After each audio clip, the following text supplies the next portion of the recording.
वसुधा का नेता कौन हुआ, भूखंड विजेता कौन हुआ, अतुलित यशक्रेता कौन हुआ, नवधर्म प्रणेता कौन हुआ, जिसने न कभी आराम किया, विघ्नों में रहकर काम किया, विघ्नों में रहकर काम किया।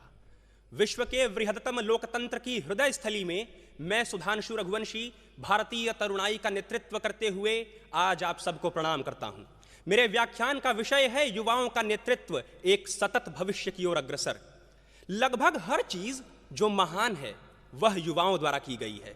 बेंजामिन डिज़रेली के इस कथन के माध्यम से मैं आह्वान करता हूं यहां उपस्थित प्रचंड युवा शक्ति का, जो एक सतत भविष्य के निर्माण को समय की शिला पर उत्कीर्णित करने का सामर्थ्य रखती है। साथियों, सनातन की धर्म ध्वजा को दिग्दिगंत में लहराने वाले आचार्य शंकर एक युवा थे।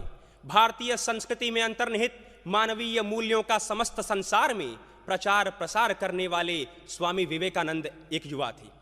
ऐसे अनेकानेक उदाहरण हैं जिनके माध्यम से यह स्पष्ट होता है कि किस प्रकार एक सतत भविष्य के निर्माण के लिए युवा नेतृत्व ने वर्तमान में कार्य करना प्रारंभ किया था। आज की अमृत पीढ़ी के मजबूत कंधों पर न केवल भारत अपितु वैश्विक भविष्य के निर्माण का दायित्व है। साथियों, याद रखिए, संघर्षों के साए में इतिहास हमारा पलता है। जिस ओर जवानी चलती है उस ओर जमाना चलता है, उस ओर जमाना चलता है।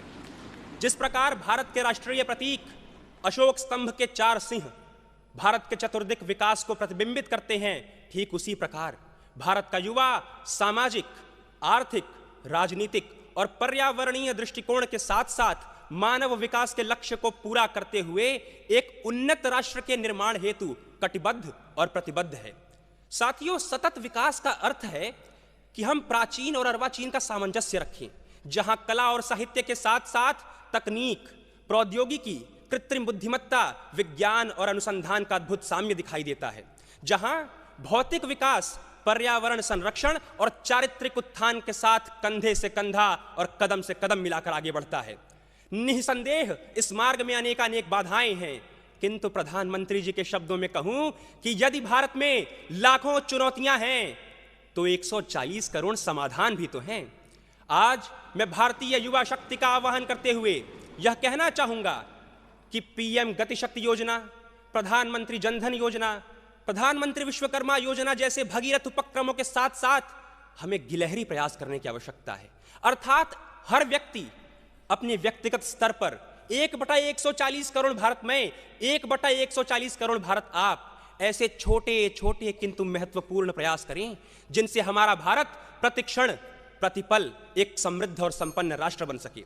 साथियों, मैं बताना चाहूंगा कि आज की भोगवाद की संस्कृति के विरुद्ध हमें ईशोपनिषद की यह पंक्ति याद रखने की आवश्यकता है, जिससे संयुक्त राष्ट्र महासभा द्वारा प्रस्तावित 17 सतत विकास के लक्ष्यों को हम परिपूर्ण कर सकते हैं कि तेन त्यक्तेन भुंजीथाः, अर्थात त्याग द्वारा भोग करें।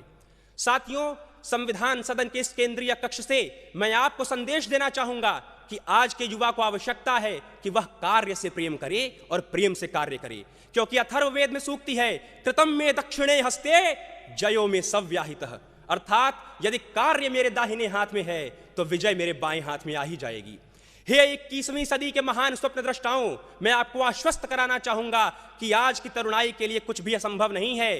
केवल इस पंक्ति को आत्मसात करने की आवश्यकता है कि कवन सो काज कठिन जग माही, जो नहीं होहि तात तुम पाही।